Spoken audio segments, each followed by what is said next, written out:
それでは1番をお選びいただいた方、リーディングを行っていきます。今回のテーマは、未来の結婚相手の特徴、また1年以内に結婚はありますかということで、結婚の可能性について見ていきます。1年以内です。はい。で、1番をお選びいただいた方はこちら、ラムダというカードです。では、早速見ていきましょう。こちらのオラクルカードは、あなたの結婚相手の特徴、可能性の高い星座やイニシャルについても出しています。まずは今のあなたの現状を見ていきます。こちら今シングルの方、カップルの方、両方ご覧いただけます。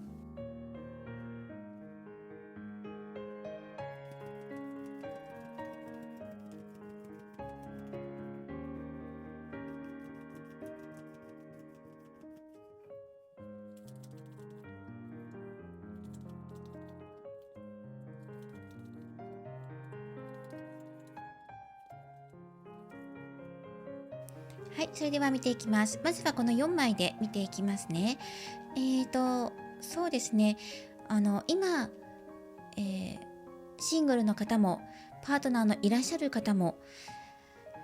お二人の関係性っていうのは良好なものです。もしたとえこれから先不安に思うことがあったりとか、例えばお付き合いしている方だったらパートナーと喧嘩したりとか言い争い、結婚についての話し合いがうまくまとまらなかったとしても、そこで終わりではありません。自分の心を信じて直感に耳を傾けて動いてみてください。今幸運がやってくるとき、幸運を手にするときっていうのが入ってきていますし、このパートナーの動きっていうのもとても前向きなものでもあります。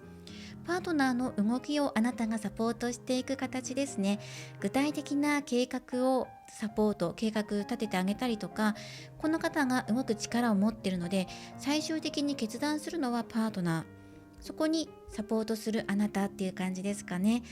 例えば具体的に結婚する時期はこんな感じでどうかしらとか、こういう形で式を挙げてはどうでしょうかとか、そういう具体的なところを出すのがあなた。よし、じゃあ決めて動いていきましょうっていうのがお相手、パートナーかなと思います。で、お二人の間のポイントとしてはソードの5番が入っているので、やはりこの口喧嘩だったりとかやり取りのミスっていうのがあるかもしれないので、そういう時は一旦距離を置いたりとか、冷静に物事を見ることっていうのが大切になってきます。喧嘩したからといって結婚できなくなるのかとか別れちゃうのかではないので、そこは安心してください。で、今あなたのところに幸運がやってきているということは、新しい始まり、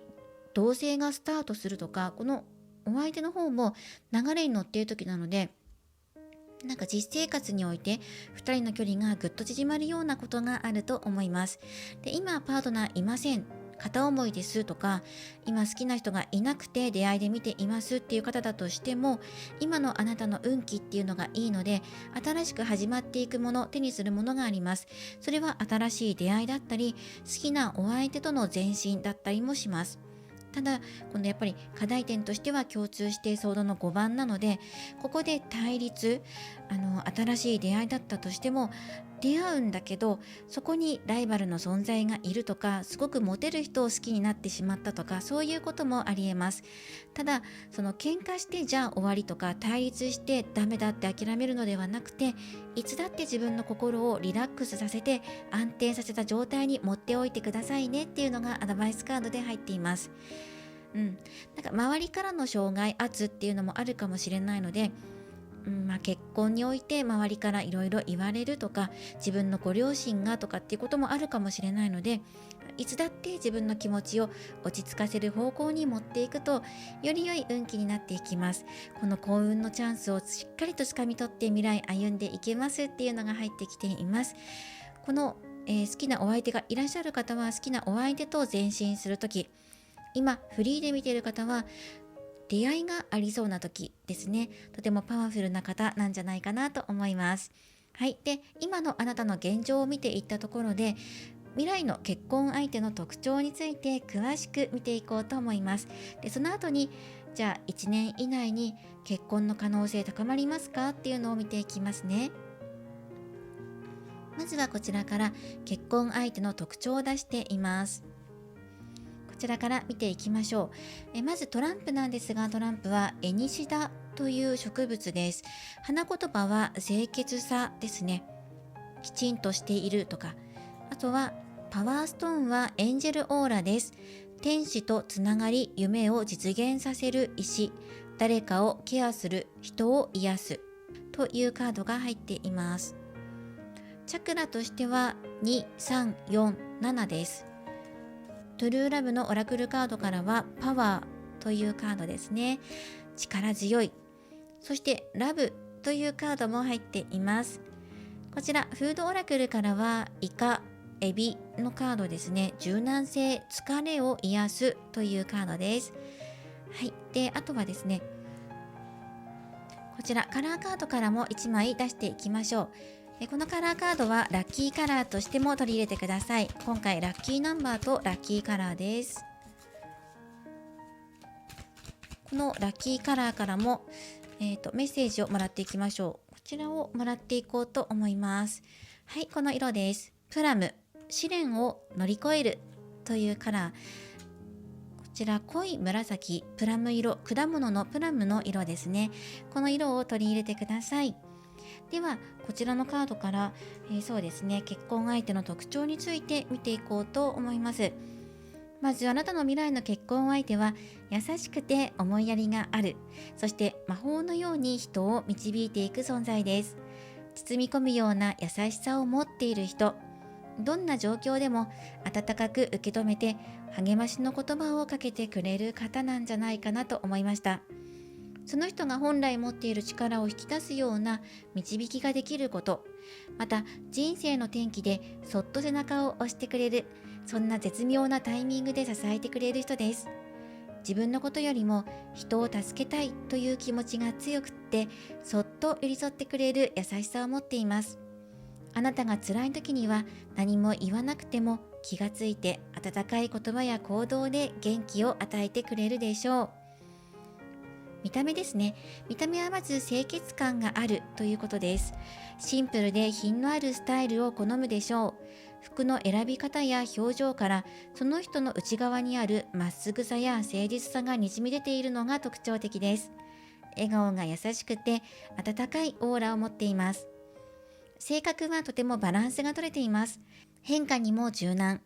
状況に応じて姿勢を変える柔軟さがあり、たとえ忙しい時でもあなたの話をちゃんと聞いてくれるでしょう。困ったことがあっても大丈夫と言って落ち着いて解決してくれるような安心感があります。仲間や家族思い、あなたのためにだったら行動に出るよ、守るよっていう力強さも感じます。では職業を見ていきましょう。お仕事では人をサポートしたり癒したりする職業についている可能性が高いです。例えば保育、看護、カウンセリング、美容、福祉、デザイン、教育など人との関わりの中で輝くタイプです。特に人の気持ちを感じ取る力や自分らしさを表現する力があるので SNS や創作系のお仕事に向いています。そうですね、 SNS 上での活躍、をしている発信者かもしれませんし、美容とか人の癒しにつながるようなカウンセラーとかヒーラーの可能性も高いです。ヒーラーっていうのはマッサージとか医療とか、教育とかそういうことです。人の心を癒す、ケアするようなお仕事なんじゃないかなと思いました。そしてこちらのエンジェルオーラのカードですね。こちらから見ていくと、この第2チャクラの感情と喜び、第3チャクラの自分らしさと意志、第4チャクラのハートチャクラですね、愛と優しさ、そして第7チャクラの直感力というこの4つのチャクラが輝いています。自分の考えや夢をしっかりと持ちながら、あなたのこともちゃんと大切にしてくれる、そんな心オープン、マインドがオープンな方なんじゃないかなとも思います。試練を乗り越える強さも持っている力強い方です。はい、そして可能性の高い星座です。ここにありますね。まずお羊座、獅子座、蟹座、天秤座。これ、今回可能性が幅広く1番さんあるんですよね。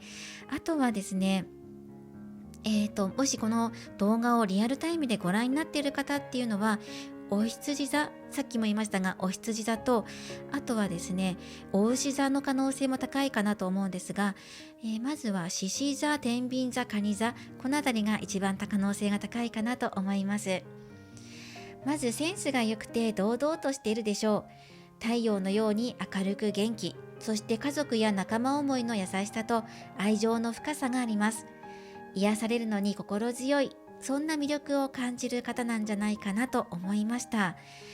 可能性の高い名前のイニシャルは S、K、A です。はい、この3つですね。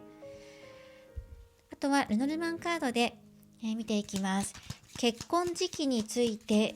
見ていきましょう。ここを半年ごとに区切って見ていきます。1年以内なので半年以内と、または半年から1年後までの間、後半6ヶ月と前半6ヶ月と後半6ヶ月、2つに分けて可能性の高い時期を見ていきます。まず前半の6ヶ月間、ツリーのカードです。そして後半の6ヶ月間、鍵のカード。そして結婚っていうところに対して押さえておきたいポイント、コウノトリのカード。総合的なアドバイス、船のカードですね。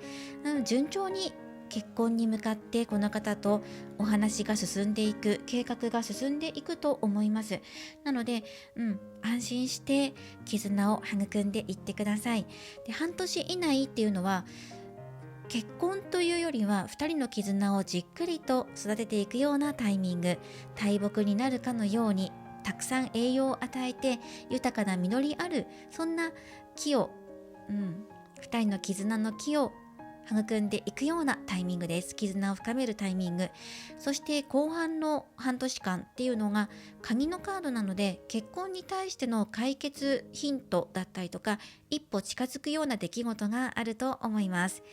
確実に1年以内に結婚というよりは、じっくりと時間をかけて結婚に向かって明るく前向きに進んでいく、とてもいい流れですね。で、押さえておきたいポイントっていうのも、コウノトリのカードが入っています。幸せに向かって進むこと、船のカードも入っていますから、もう前進するんだよっていうことですね。移動すること。この方と一緒に住居を移すとか、またこの方の移動に合わせてあなたも移動していくのかもしれません。どちらにしろ嬉しい移動になると思いますので、この移動をぜひ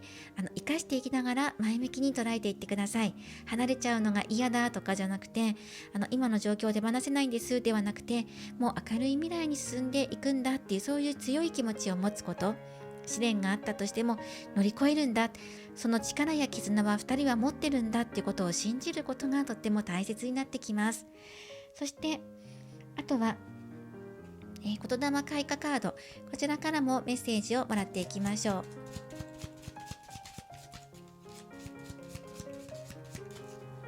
船のカードっていうのはもう前進するっていうことです。明るい未来へ向かって進んでいく。それは果てしない海の中、船に乗っていくってことなので、果てしない結婚イコール人生の旅路かもしれませんよね。そこに向かって希望を抱きながら幸せな気持ちで向かっていくんだってことが出ています。はい、あなたの喜び、輝きが誰かの灯火になる、それがお仕事です。ライトワーカーのカードですね。これは結婚に対して今回リーディングしているので、あなたの喜んでいる姿が輝きとなって、この結婚相手の心の火をポッと灯すような、そんな関係性になるでしょう。だから自分の心がとっても大事なんですよっていうことが出てきているんですね。どんな時も、どんな船出になったとしても、それはすごく明るいもので愛情に包まれているものだから、それを信じる気持ち、それをすごく大切にしてくださいっていう、そういうメッセージですね。希望の石、もう入ってきていますから、エンジェルオーラですね。看護の石です。お守りの石なので、守られているんだっていうことを感じながら進んでいってください。結婚基地ですね。1年以内に決まるかといえば、五分五分っていうところが正直な答えだけど、すっごく前向きです。何かこう1年後には結婚に向かって確かな歩みができているので、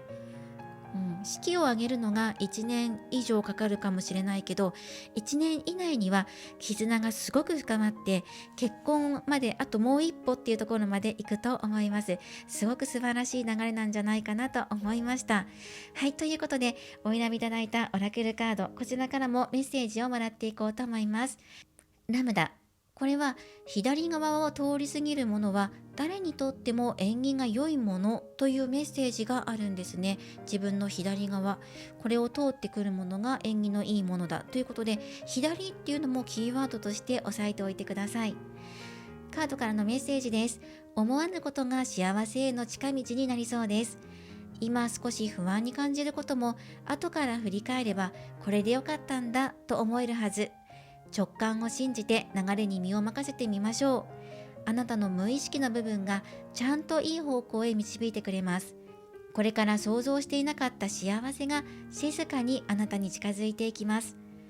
少し不安だったり先が見えなくってもそれは悪いことではありません。むしろ心の奥の静かな力があなたを最良の場所へと導いているのです。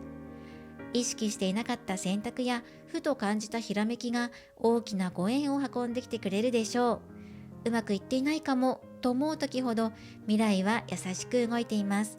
心配しすぎなくても大丈夫。あなたは自然と幸せな方向へと進んでいます。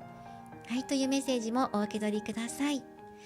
今回は未来の結婚相手の特徴、その方の可能性の高い星座やイニシャル、職業などもお伝えしていって、そして1年以内にじゃあ結婚する可能性高いですかっていうところまで出していきました。ラッキーカラーはプラム色、そしてラッキーナンバーは2番、こちらをぜひお受け取りください。これからも様々なリーディング動画を投稿していきますので、高評価やコメント、そしてチャンネル登録をよろしくお願いします。ではまた次回の動画でお会いしましょう。最後までご覧いただきありがとうございました。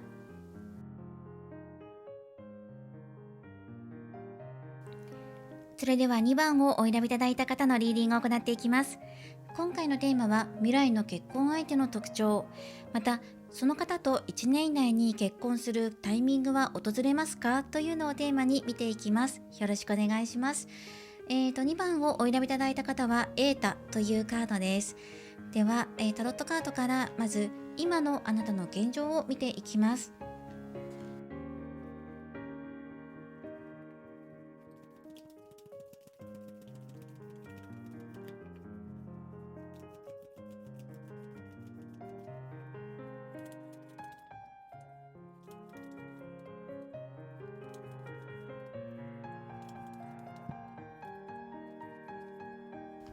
はい、それでは見ていきます。まずこのタロット4枚で見ていきます。あなたを表すところにカップの10、そしてこちら今現在パートナーいらっしゃるっていう方は、これはパートナーを表すところです。ソードの8、そして現在のお二人の課題点にソードの2番、そしてこちらが最終的なアドバイス、恋人のカードですね。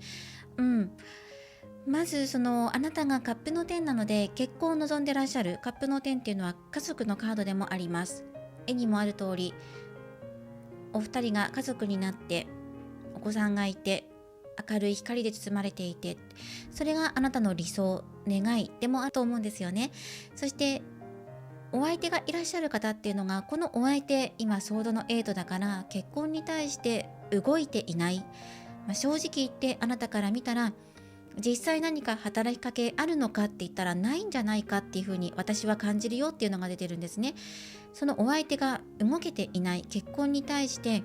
行動を起こしていない、なんかがんじがらめになって囚われの身なので、そこを何がこのお相手を捉えているのかっていうのは後で見ていきます。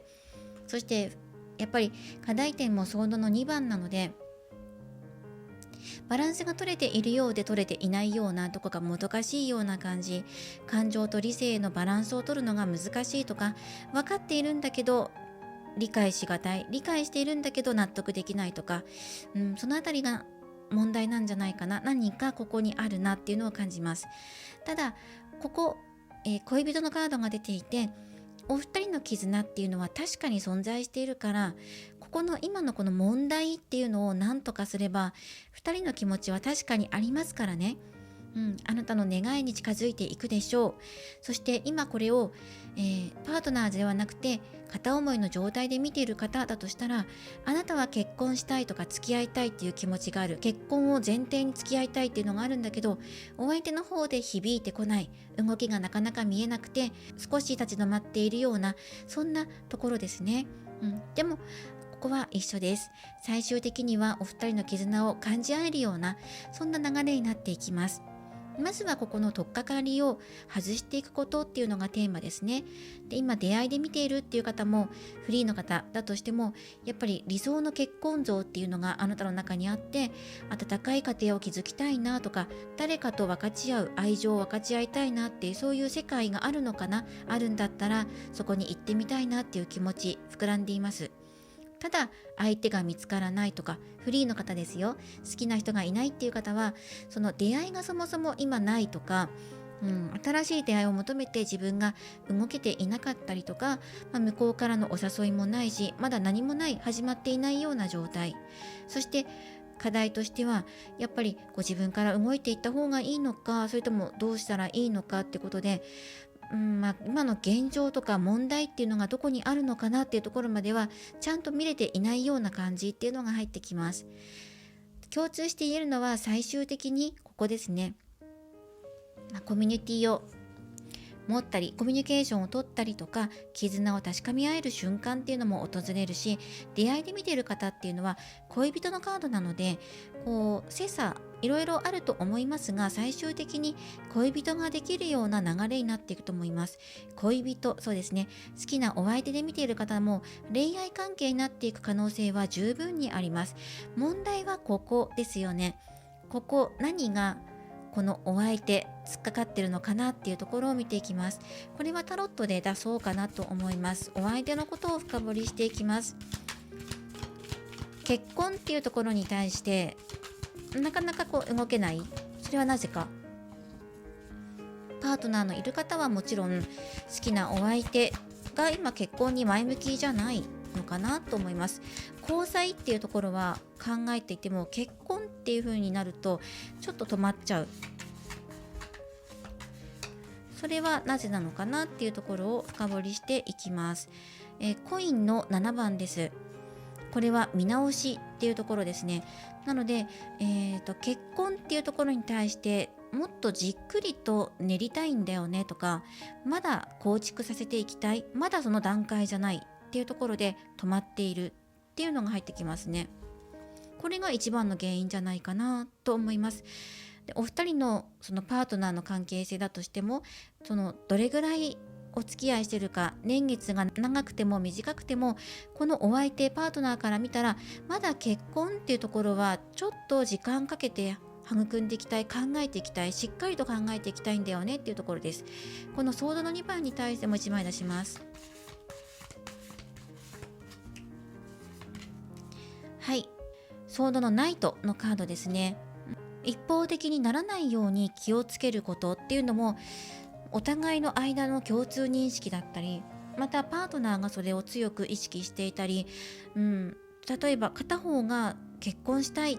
て思ってても、片方は今はその時じゃないっていうことでズレを感じていて、なんとなくズレを感じてるんだけど、お互いが感じてるんだけど、この2つの間でうまく中立させていかなきゃいけない。2人の交際も続けたいし、嫌いなわけじゃないから、別れたいわけじゃないから、交際して仲良くしていきたいんだけど、結婚っていう風に実生活に落とし込んだ場合、このパートナーはまだもうちょっと考えたいとか、まだ見たい、じっくりとまだ絆を育みたいとか、時間をすごくかけるっていうのが入っています。なんかスピードよく物事を運ばせたくないのかなとは思います。結婚に対しては。でも2人の絆っていうのはすごくあるので、だからこのお相手、もうちょっと時間かけて丁寧に丁寧にやっていきたいと思う。で、一方あなたは早く結婚したいとか、このパートナーと一緒にね、関係性を持ちたいっていうふうに願ってるのかもしれない。この間のバランスが、調整取るのが難しいなっていうふうにお互い感じているような気がします。もちろんこれは片思いで見ている方でも同じようなことが言えると思います。結婚ってことに対してはこの好きな人は片思いの状況なので、まだ結婚っていうのは意識できていなくて、どちらかというと関係性を構築する方に目が向いているので、まずは交際に持っていく恋愛感情とか、恋愛感情あると思うんですけど、ここにラバーズが出てるので2人がぎゅっと寄り添う、そういう気持ちは出てるし、未来としても見えてはいるんだけど、いきなり結婚っていうところまではいかなくて、良い関係性を築いていきたいなっていう、そういう前向きな気持ちは持っていますよ。ただその結婚っていうテーマで今回見ているので、片思いの方はこの好きなお相手がいきなり結婚ではなくて、あなたと足並みを揃いながらまずは恋愛関係っていうのを望んでいると思います。でフリーの方は、あなたが問題としているのは、そもそも恋愛相手がまだ見つかっていないとか、どこにいるのとか、その結婚に対して自分がどういうことを考えているのかっていう、そもそもの心の中それをまだ整理できていなかったり、ちゃんと見れていないところがあって、じゃあそこを深掘りしていくと、やっぱりこのお相手、恋愛になっていく相手、結婚相手っていうのはもう一度考え直していかなきゃいけない。どこに行けば出会えるんだろうとか、どうしたらその結婚相手に巡り合えるのか、恋愛できる場所はどこなのか、もう一度探してみるとか、そして決して急ぎすぎないことかといって待ちの姿勢でもなく、うまいバランスとって進んでいくことが大切。計画を立てる、いついつまでにどこどこを予約して集まりに参加するとか、何かしらのアクションを自分からも起こしていかなければ、これはシングルの方、フリーの方ですね、好きな人もいない、出会い求めていますって方は、まずその出会うところからっていうところでしっかり計画を立てて、急ぎすぎずに進めていきましょう。構築していきましょうっていう、そういうことが入ってきています。はい、ここまでが、あなたの現状というところで見ていきました。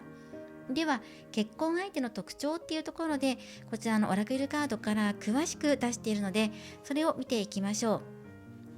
そして加えてラッキーカラーも出していきます。まずはトランプのカードから、ラッキーナンバーは6番です。植物は桜草、花言葉は青春の恋とか青春の始まり。ドキドキしますね。青春っていうとティーンズの頃のときめきとかっていう感じなので、そういうときめきを表しています。でパワーストーン、こちらはラリマーです。水と空気の波動を放つ石、海とイルカのバイブレーション。チャクラは4、5、6のチャクラですね。かなりこれ水っぽい方っていうのが入ってくるんです。水っていうワードが入ってるので、あとイルカっていうのも入ってますよね。イルカだと共鳴とか共感とか、そういうそのイルカにしかわからないそのコミュニケーションっていうのがありますよね。だから独特のコミュニケーションの仕方を持っている人かなっていうふうに感じます。トゥルーラブのオラクルは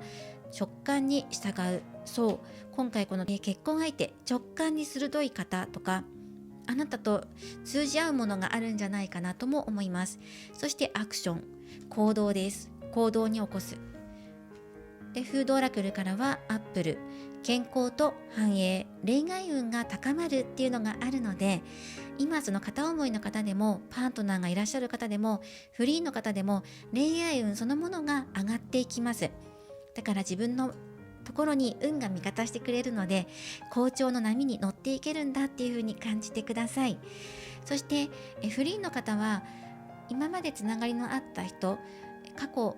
昔の学生時代のお友達だったり同級生とか、そこから恋愛の芽が出そうな予感もあります。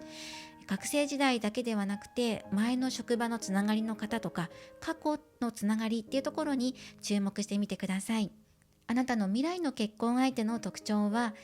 なんかこう風のような人、または水のように滑らかな方っていうのが入ってきます。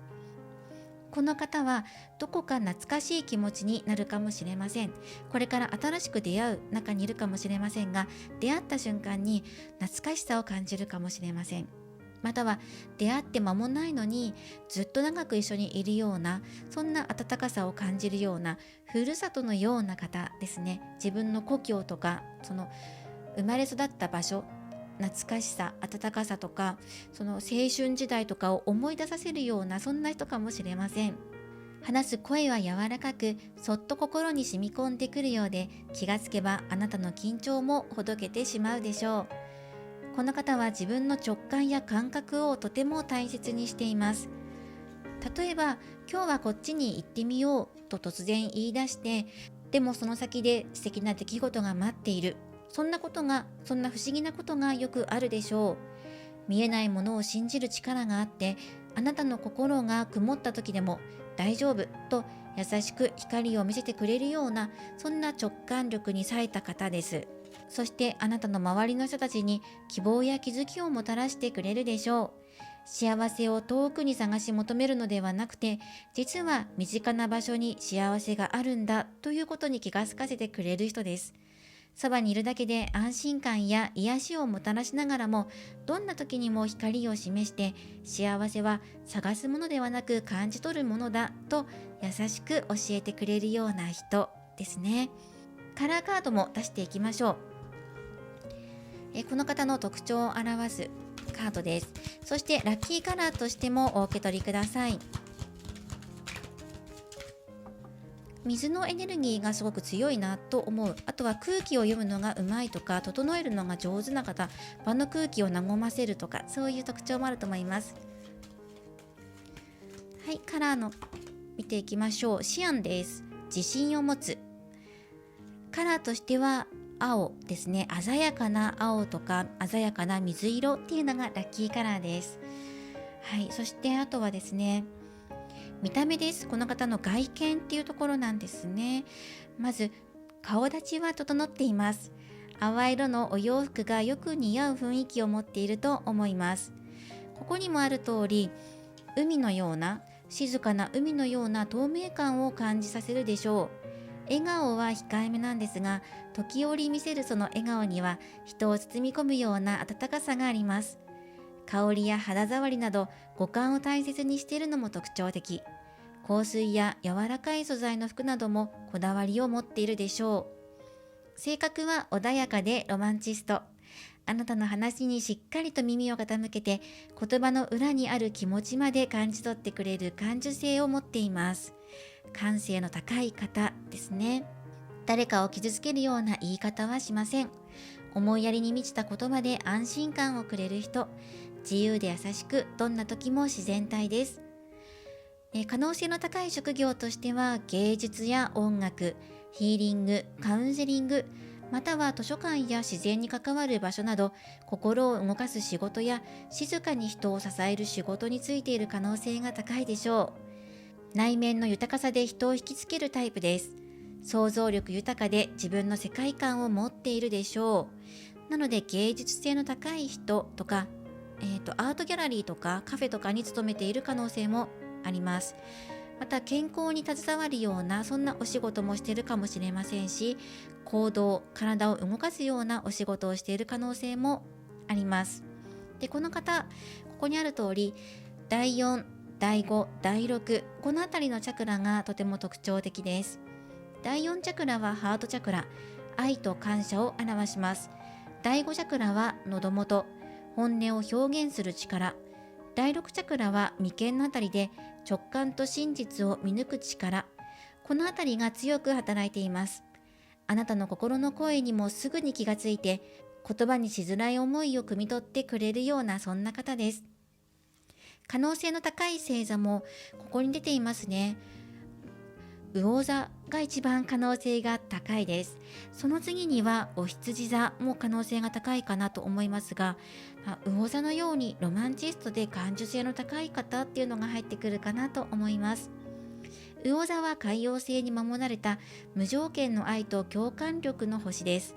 夢のような優しさとそっと包み込むような癒しの力を持っています。まさに心で生きる人という感じです。この人との出会いはあなたの青春の続きを始めるような感覚になるかもしれません。かつて心の中にしまっていた淡い恋が再び芽吹くように、過去の悲しみや迷いもこの人と一緒にいることで優しく癒されていきます。可能性の高いイニシャルは MRT です。そしてあなたに伝えたいのは、自分の直感を信じてくださいということ。感じたこと、心に響いたことにはきっと意味があります。その導きに従えば、この人との出会いも自然と近づいていくでしょう。自信を持って進んでください。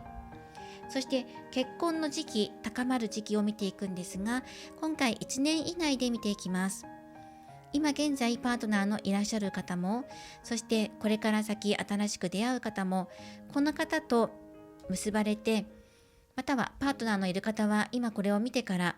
半年以内と、あとはこの半年後から1年以内、2つに分けて時期を出していきます。可能性が高いかどうか、1年以内に可能性が高いかどうかを見ていきます。もしかしたらね、その1年以内に結婚っていうのが出てくるかもしれませんし、結婚までの道のりが1年以上かかるっていう場合もあります。はい、では見ていきます。まずは半年以内です。はい、子供のカードです。新しい始まりを表しています。次は半年から1年以内です。クロスのカードです。そして結婚において押さえておきたいポイント、お魚です。そしてアドバイスカードです。はい、鳥のカードです。コミュニケーションを表しています。まずそうですね、1年以内の結婚っていうのは可能性は 50% ぐらいかなと思います。子供、新しい始まりのカードが入っているので、つまり電撃婚のような形でいきなり始まる、パッと始まるような可能性が半年以内にあるということです。で、あとは片思いの方や新しい出会いを求めている方は新しい始まりというのがあるので、恋愛関係に進展するとか新しい出会いがあるっていうのが半年以内に訪れると思います。で、現在交際している方は半年以内に電撃婚っていう可能性もあります。そして半年後から1年以内っていうのがクロスのカードなので、ここはどのように進めていきたいのかっていうのがポイントですね。なのでここも 50% ぐらいの割合です。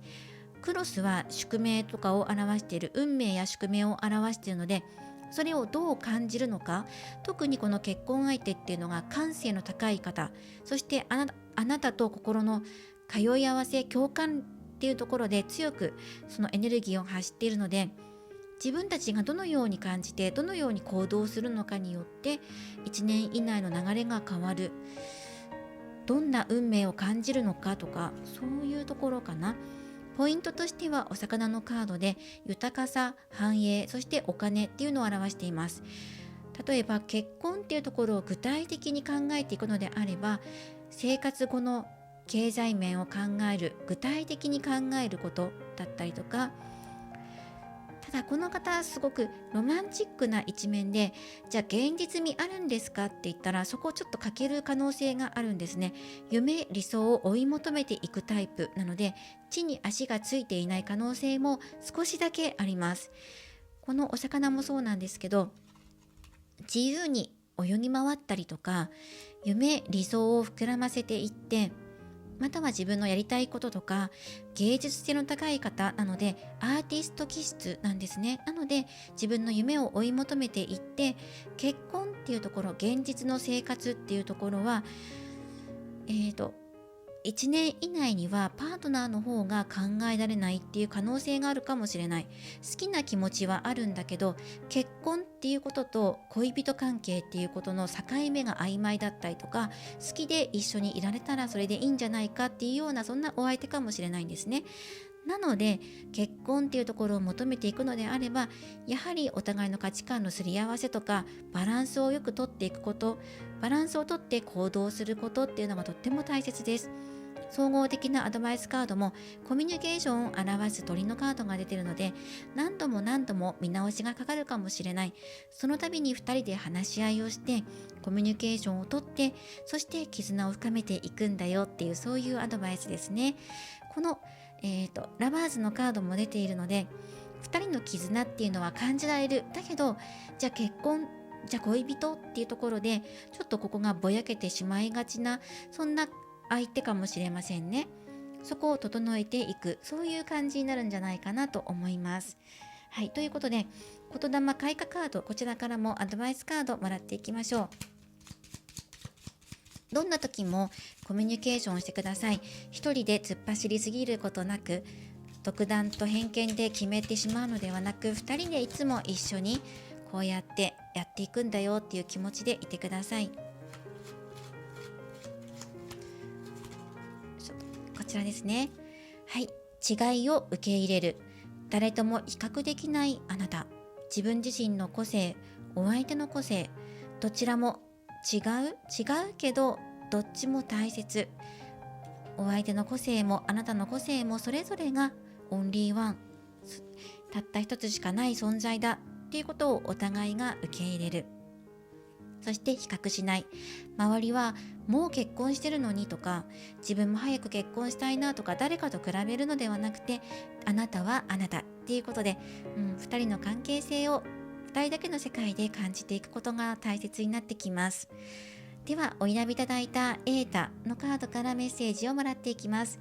このカードは太陽を表しています。あなたはしっかりと見守られています。まっすぐな思いを持って歩んでいくことで、未来は明るく開いていきます。約束や小さな信頼を大切にすると、結婚や未来に向かう道も安心できるものに変わるでしょう。太陽のように自分を信じて輝きましょう。あなたのまっすぐな気持ちはちゃんと未来に届いています。あなたは今、確かな光に包まれています。正直でまっすぐなあなたの思いを太陽の神はしっかり見届けています。これから育んでいく絆はきっと本物になります。あなたが信じる未来をあなた自身の手で運び、歩んでいくことができます。ちゃんと私は太陽の神様に見守っていただいているという心に明かりを灯しながら、今という時を丁寧に生きていってください。これがエータ太陽のカードからのメッセージです。ぜひこちらもお受け取りください。今回は未来の結婚相手の特徴と結婚の時期についてお伝えしました。久しぶりの結婚リーディングとなりました。ぜひ参考にしてください。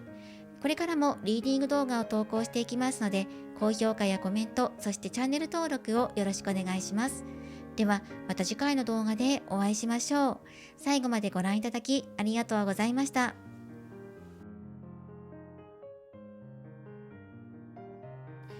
それでは3番をお選びいただいた方、リーディングを行っていきます。今回のテーマは未来の結婚相手の特徴、そして結婚の可能性、時期としては1年以内に訪れますかというのをテーマに見ていきます。よろしくお願いします。3番をお選びいただいた方はミュウというカードです。よろしくお願いします。ではタロットカードを使ってあなたの現状を見ていきます。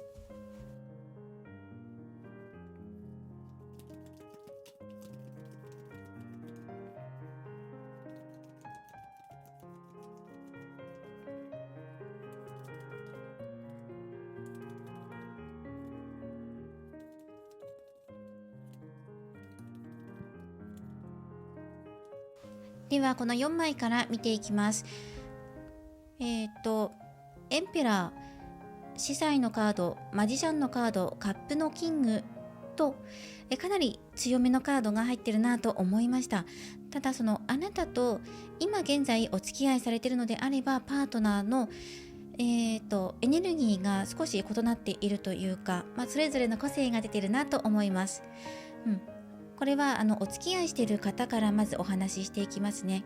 それぞれの個性をお互いが認識し合いながらうまく協力関係を築いているなというふうに思います。結婚に向かっても取り掛かっていくのにちょうどいい時期なんじゃないかなともお互い感じているでしょうし、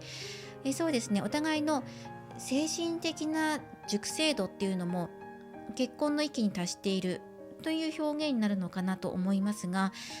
今結婚のタイミングが良くて、それに向けて踏み出す時がやってきてるんじゃないかっていうことですね。とてもいい流れだと思いますね。あなたの方が活発的、そして結婚に対しても具体案を出すような感じですね。それをパートナーの方が受け止めて、じゃあこれをちょっと訂正してこれぐらいにしてみようかとか、もうちょっとそれを整えてくれたりとか、そういう感じかなと思いますね。それぞれがそれぞれの個性を生かし合っていける、とても素晴らしい関係じゃないかなと思います。始めるんだったらもう今ぐらいかなっていうふうに、具体的に同棲を開始したりとか、結婚っていうところに向けてもう歩み出していくタイミングがやってきてると思います。では片思いで好きな人がいるという方だとしたら、この好きなお相手と恋愛関係に進めていく段階がもうやってきているということだと思います。工夫してくださいねっていうカードが入っていますね。片思いの方ですね。これは片思いの方は、あなたがそうですね、自分の行動力と、そして考えてアイディアを出して、そして行動に移す時です。このお相手を響かせる、お相手の心を響かせるのはあなたですっていうことで、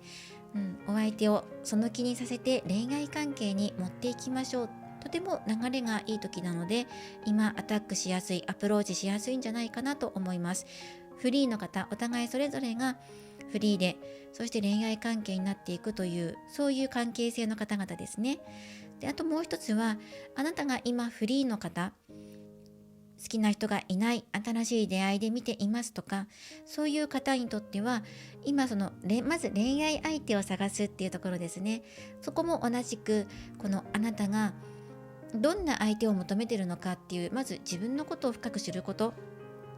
どんな相手を求めているのか、それは恋愛相手なのか、結婚につながるような相手なのか、それとも即結婚、もう結婚を前提にお付き合いするって、どんなパターンで自分が望んでいるのかっていうことをしっかりと把握することと、その相手に求めていることは、自分にないものを持っている方、そして自分の話を聞いてくれる方、落ち着いている方とか、誰にでも優しく接してくれるような、平等に接してくれるような方だと思うし、またあなたがそれを望んでいると思います。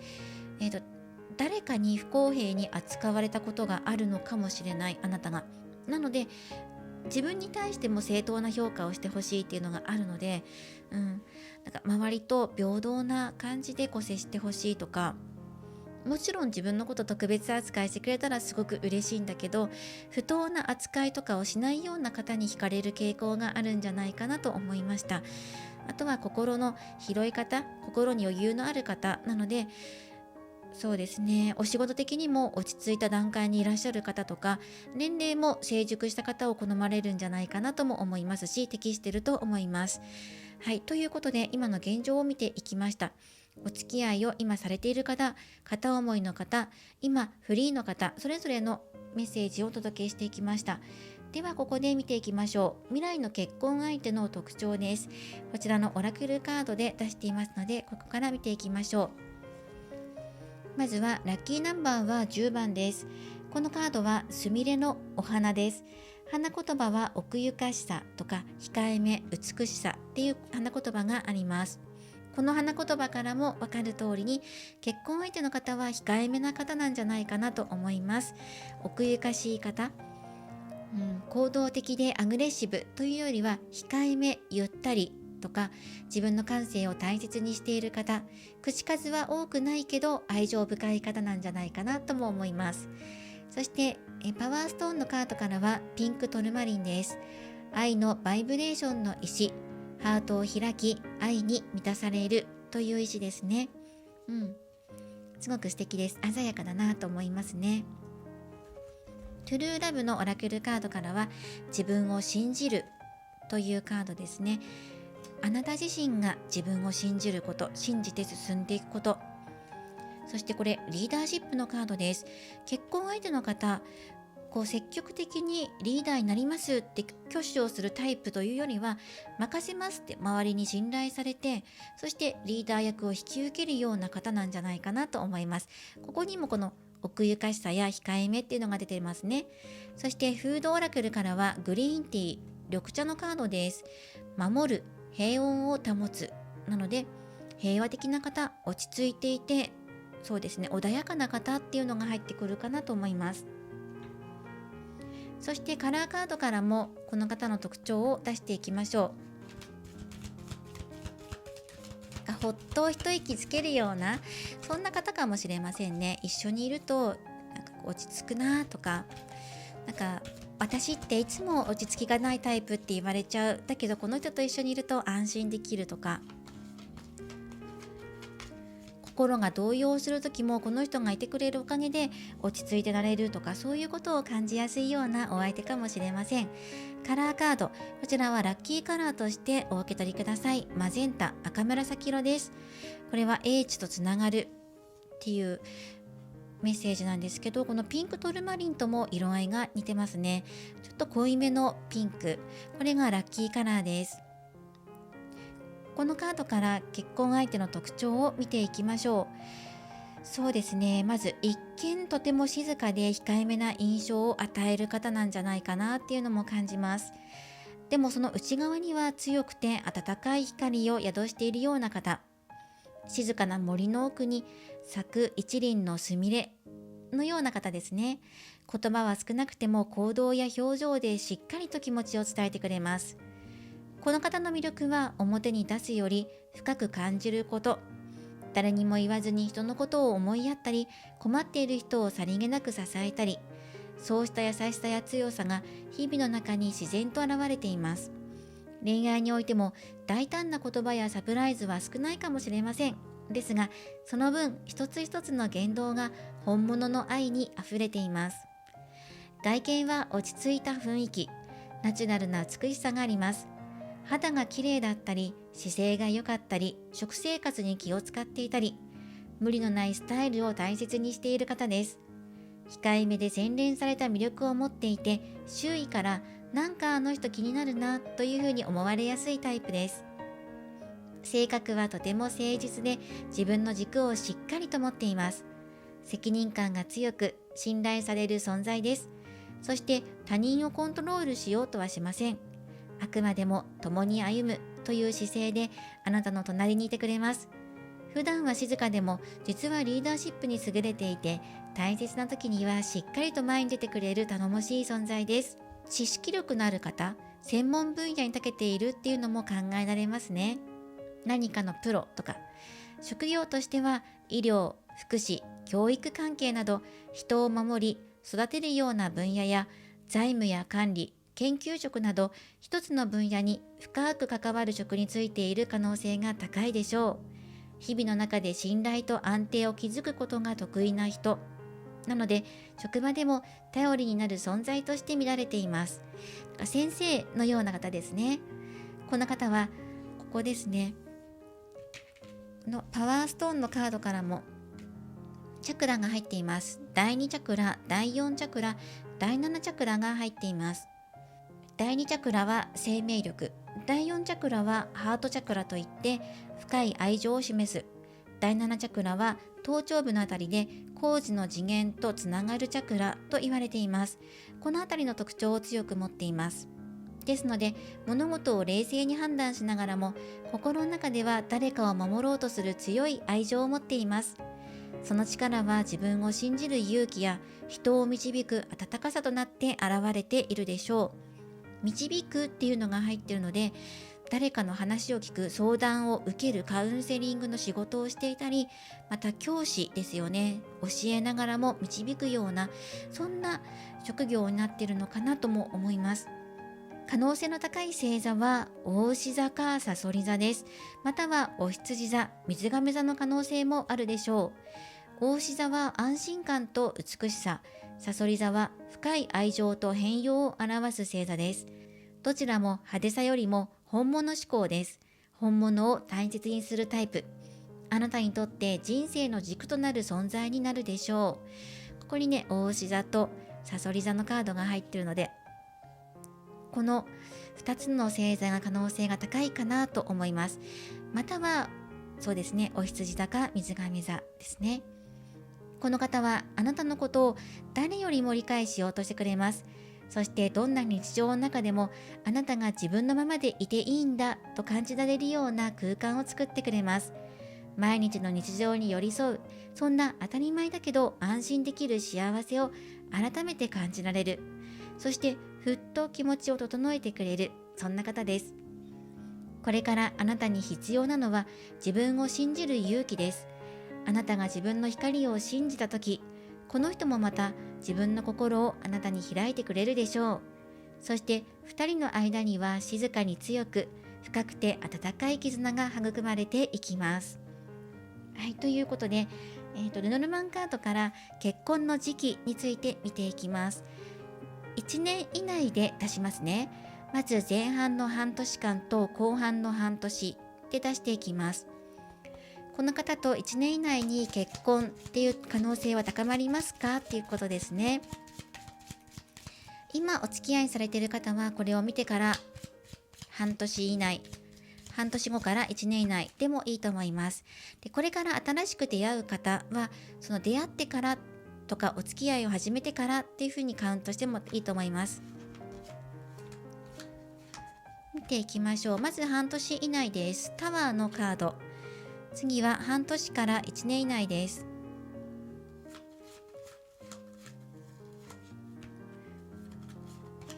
はい、月のカードです。お二人が結婚する上で大切にしたいポイント、家のカード。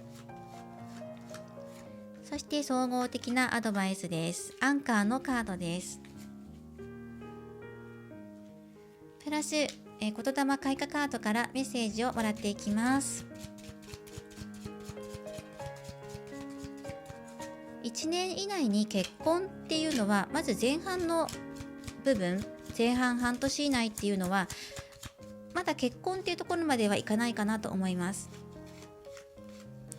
もっと建設的な目標を立てるときというふうに出てきています。半年以内ですね。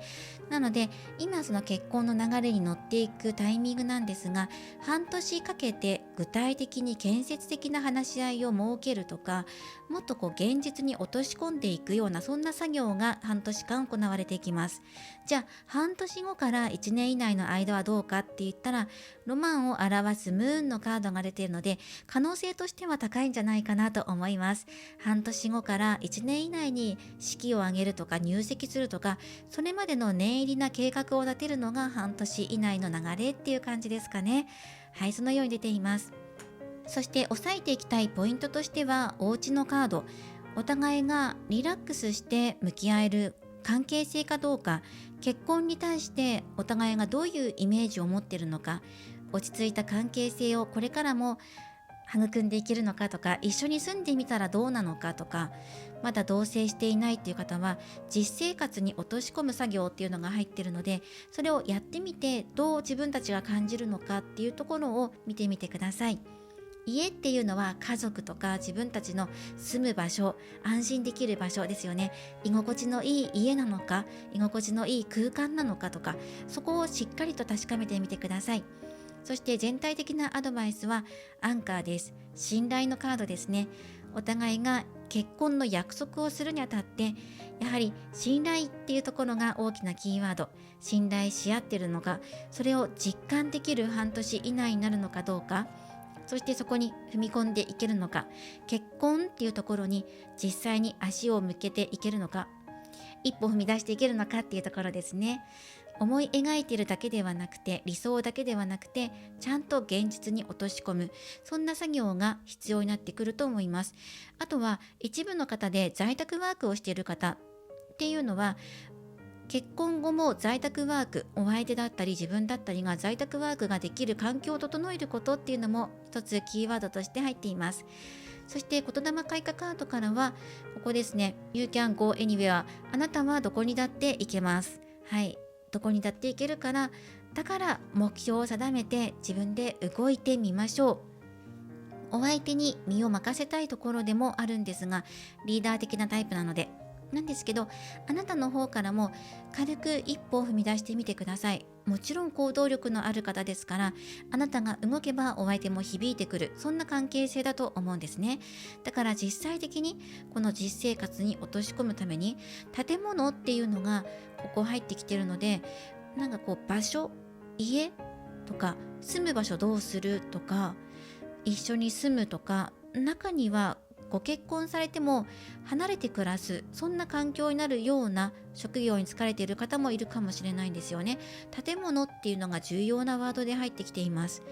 なので結婚したら引っ越ししなきゃいけないんだよねとか、家どうするとか、ご両親と一緒に住むのかどうかとか、そういう家とか家族っていうのが大きく入ってくるんですが、ここも2人の力を合わせて乗り越えていくっていうのが入ってきています。どこだって行ける。だから自由だからこそ足取りを軽くして一歩踏み出してみてください。そういうメッセージです。ではお選びいただいたミュウのカードからメッセージをもらっていきます。このカードは努力すればさらに素晴らしい結果を引き寄せることができるというカードです。これまで頑張ってきたことが確かな実りをもたらします。今はまだ途中かもしれませんが、あなたが積み重ねてきた努力は必ず未来を変えていきます。焦らず諦めず一歩ずつで大丈夫。結婚も未来もあなたの頑張りをちゃんと待っています。どんな小さな努力もあなたの宝物です。あなた自身をたくさん褒めてあげてください。今は積み重ねが大切な時です。これまでの涙も努力も全てがあなたの未来を支えています。今まで抱えてきた小さな葛藤や諦めずに耐えてきた日々、それは全てあなたを本当に優しい人に、そして強い人に育てました。結婚も未来も努力した人だからこそ手にできる本物の幸せが用意されています。あなたは今までのすべてに誇りを持っていいのです。自信を持って進んでみてください。そんなメッセージです。今回は結婚相手の特徴、そして1年以内に結婚の可能性は高まりますか、またはお相手との関係性や近い未来の流れについても見ていきました。ラッキーナンバーは10番、ラッキーカラーはマゼンタ色です。こちらも参考にしてください。これからもリーディング動画を投稿していきますので、高評価やコメント、そしてチャンネル登録をよろしくお願いします。ではまた次回の動画でお会いしましょう。最後までご覧いただきありがとうございました。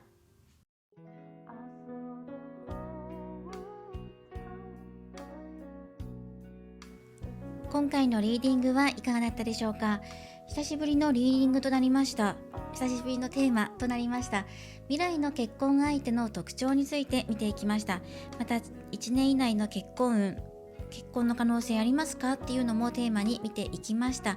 ラッキーナンバーやラッキーカラーも出していきましたので参考にしてください。で今回アフタートークのプチ3択占いは、あなたの結婚運を高めてくれるキーパーソンとなる方の星座、特徴っていうのを出していきます。プチ3択占いなので、お好きなもの1枚お選びください。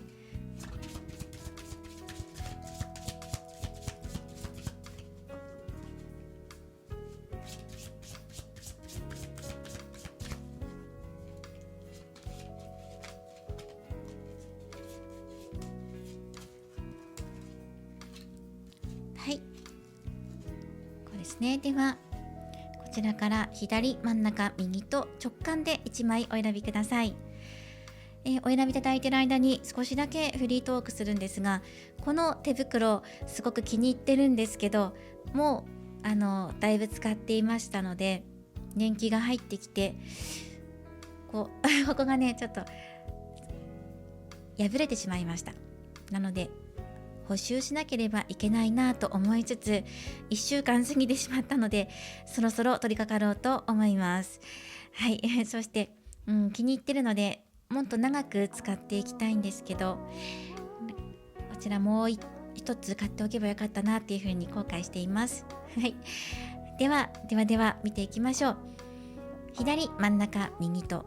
あなたの結婚運を高めてくれる人の特徴です。そうですね、ご縁を運んできてくれる人とか、もうキューピッド役のように縁をつないでくれる人とか、そのように捉えてください。では左をお選びいただいた方です。はい、魚座のカードです。魚座の方です。とてもロマンチックな方で感受性豊かな方で、魚座の方っていうのは人見知りする方か人見知りしない方か、どちらかに分かれるような印象があります。あと芸術性が高いので、趣味として音楽をやっていたりとか、文章を書くのが得意な方とか、